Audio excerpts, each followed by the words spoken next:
AB48 news Gujarat. હવે નજર કરીએ આજના મુખ્ય સમાચાર પર। સુરત જિલ્લાના બારડોલીમાં માનવ સેવાનો અનોખો સેવા યજ્ઞ જોવા મળ્યો છે।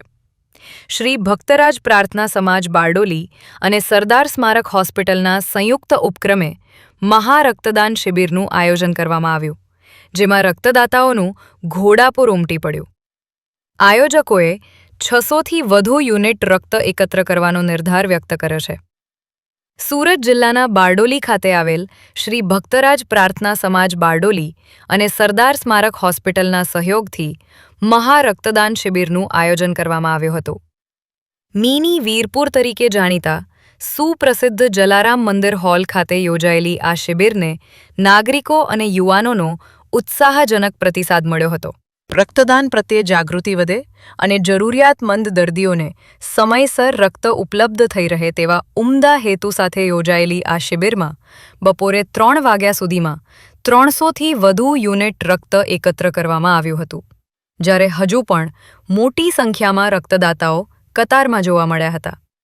આયોજકોના જણાવ્યા મુજબ કુલ 600થી વધુ યુનિટ રક્ત એકત્ર કરવાનો લક્ષ્યાંક નક્કી કરવામાં આવ્યો છે, જે બારડોલી માટે એક નોંધપાત્ર સિદ્ધિ બની શકે છે। આ પ્રસંગે વિવિધ સામાજિક કાર્યકરો તેમજ નાગરિકોએ પણ ભાગ લઈ રક્તદાનનું મહત્વ સમજાવ્યું હતું। રક્તદાન કરનારા તમામ દાતાઓને વારીવાલા પેટ્રોલ પંપના સંચાલક પ્રફુલભાઈ મોહનભાઈ પટેલ તરફથી પ્રોત્સાહન રૂપે વિશેષ ગિફ્ટ અર્પણ કરવામાં આવી હતી।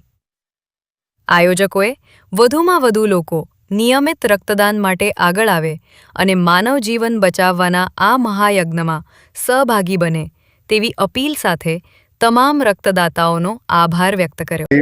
ભક્તરાજ જલારામ પ્રાર્થના સમાજ બારડોલી આજ રોજ બ્લડ ડોનેશનનો કેમ્પ રાખેલ છે। તો આજ સમય 6:15 થયા છે। કરીબન 360 ભક્તોએ રક્તદાન કરી ચૂક્યા છે। હાલમાં પણ 300થી 350 રક્તદાતાઓ વેઇટિંગમાં બેઠા છે અને ડૉક્ટરોના કહ્યા પ્રમાણે 11 કે 12 વાગશે અમે રક્ત લેશું અને બધા જ રક્તદાતાઓને અમે જય જલારામ કહીએ છીએ અને ખૂબ ખૂબ આભાર વ્યક્ત કરીએ છીએ ટ્રસ્ટી મંડળ દ્વારા। પ્રશાંત પટેલ, AB48 ન્યૂઝ ગુજરાત, બારડોલી।